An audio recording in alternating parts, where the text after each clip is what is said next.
accustomed to, perhaps even taken for granted. This book is a story told in 9 essays about some of those encounters. Some are encounters with strangers, others with friends and acquaintances. Some happen out in the world and others in places like cinemas and public parks, or even on the phone. Although the idea for this book predates the coronavirus pandemic, much of the writing of it took place in the caesura it created, when most of us found ourselves separated from the activity of our ordinary lives, and these familiar encounters were temporarily rendered distant and strange. As the world has opened back up again, I have found myself approaching it with a renewed enthusiasm, ready to be newly dazzled by the wondrous complexity of our interactions with each other. I hope you, too, might find yourself dazzled by the 9 ordinary encounters I describe here. By writing about them in such detail, I hope to encourage all of us to take greater care over them, and by doing so, take greater care of one another. Chapter 1. The Importance of Care. In the beginning, there was only hair. Tangled, muddied brambles of hair. Primordial forests of hair. A great lump and pangaea of hair. Hair as far as any eye could bear to see. And then at some point, there must have been the first haircut.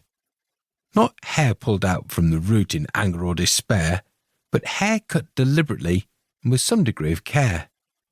The bare skulls of our earliest ancestors tell us little about the hair on their heads, and although we know humans have used sharp stone tools for hundreds of thousands of years, we don't know if those tools were used for haircutting.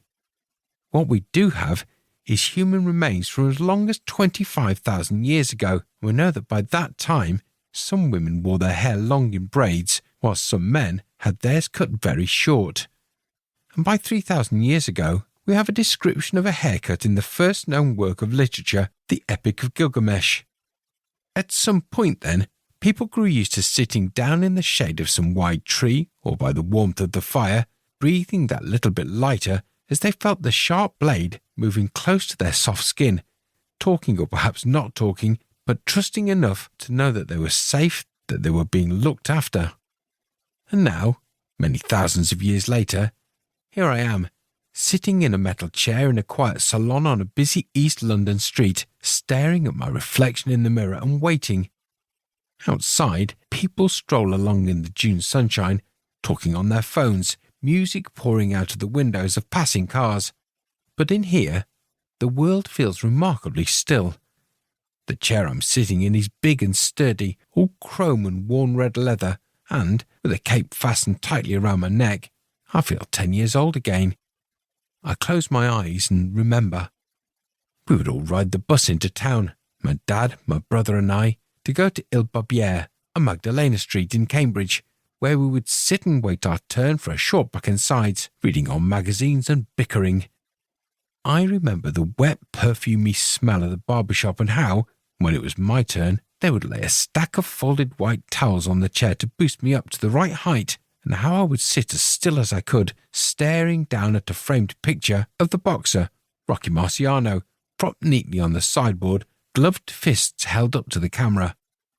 In my present-day salon, there are no framed pictures of boxing legends.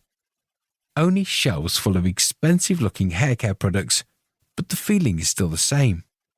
Propped up on my temporary throne, I am one part Sun King, one part human sacrifice. There is a familiar feeling, but one I've not had for a while.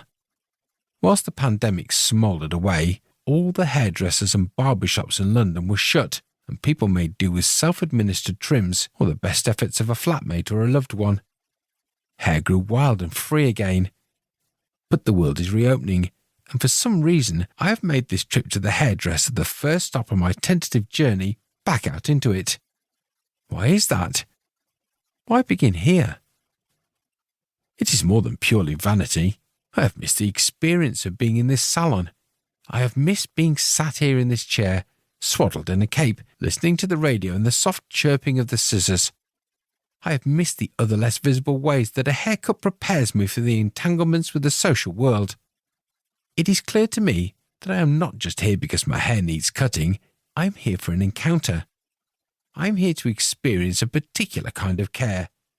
A care that can be